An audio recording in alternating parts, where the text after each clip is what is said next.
Anong balita mga pare ko Alam nyo ba, noong 2016, itong si Michael Jordan na wala ng iba, ito ang tinuturing na GOAT, lalo ng karamihan. Pero dito naman ay hindi pinagbigyan na makakuha ng libreng Air Jordan ang mga bata na nasa basketball camp ni Chris Paul. Bakit naman kaya yan ginawa ni Michael Jordan? Parang kinawawa na naman niya ang mga umaasang mga bata. Dito yan sa basketball camp ni Chris Paul. Nagpakita nga si Michael Jordan dito sa Flight Schools camp. Challenge nga siya ni Chris Paul para sa isang shooting drill. Ang hamon sa kanya dito ni Chris Paul ay titira siya dito sa iba-ibang mga distansya. At kapag nagmintis naman siya dito ng tatlong mga tira, ay mamimigay ito ng Air Jordan sa lahat ng mga nandoon sa camp. Sa buong playing career ni Michael Jordan para sa Chicago Bulls at Washington Wizards ay isa sa pinakamahusay o hindi man, ay isa naman ito sa pinakamahusay ng mid-range shooter ng NBA sa history. Ang 10-time ng scoring champion ay gumawa ito ng mga puntos. Ang pinakamarami dyan ay sa 2-point area kung saan tumira siya ng 6,611 ng 2-pointers sa kanyang Hall of Famer career kumpara sa 581 lamang na 3-pointers. Ngayon naman ay 61 years old na siya. Kaya naman siyempre sa edad na yan, baka naman sumabi na siya dito sa kanyang mga 3-pointers. Kilala dito si Michael Jordan bilang slasher at dunker sa kanyang mga early year dito sa NBA. Pero sa kanyang second year 3-peat, binago niya ang kanyang laruan at umasa siya sa kanyang elite footwork at shooting sa kadahilan na umiidad na siya. Mula 1996 to 1998, tumira si Jordan ng 49% mula sa 16 feet hanggang sa 3-point line. At yung kanyang laruan na yon ang nagbigay sa kanilang pangalawang 3 feet. Talaga naman deadly itong si Michael Jordan pagdating sa medium range. Hindi mapigilan dito si Michael Jordan sa mga paboritong spot na gusto niya para gawin ang kanyang pamatay na medium range jumper. Nag-average ito ng 30.1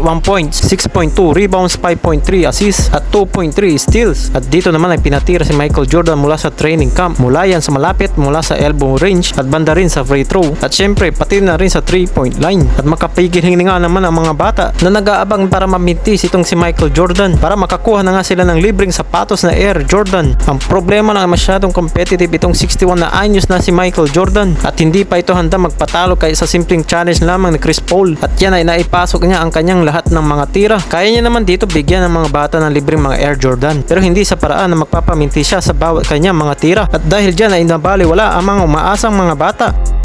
Samantalang naman dito mga pare ko sa Lakers, si D'Lo naman ay nag-struggle ng early part ng season nakaraan kaya bumaba dito ang winning rate nila. Sa apat nila ng mga shooter dito na guard, ang pwedeng ilagay doon na pang-5 ay si Dalton Knecht. Either yan sa number 2 position. Samantalang naman si Austin Reeves ang magiging main point guard dito ng Lakers. Dahil di umano, ang position talaga dito ni Reeves ay point guard. Dahil noong 2023 ng playoffs, nag-average siya ng 17 points at 46% from the field. Nung siya ay nilagay dito na point guard, sinabi rin dito ni Austin Reeves na mas komportable siya sa point guard na position. Nung nakarang taon, ginawa yan din ni Darvin Ham na ilagay siya sa point guard. At samantalang naman si DeAndre Russell ay nilagay sa second unit. At ito na rin yung naiisip ni JJ Redick na i-acknowledge ang magiging long-term plan. Itong si Austin Reeves para sa Lakers. Pero hindi naman niya sinabi na magkakaroon ito ng mas mahabang role sa point guard. Itong si Austin Reeves, ang sinabi niya doon ay kinakailangan niyang i-improve ang kanyang condition. Magkakaroon ng effective sa point guard itong si Austin Reeves dahil nakukuha niya ang small part sa role. Para kasing Manu Ginobili itong si Reeves, secondary ball handler.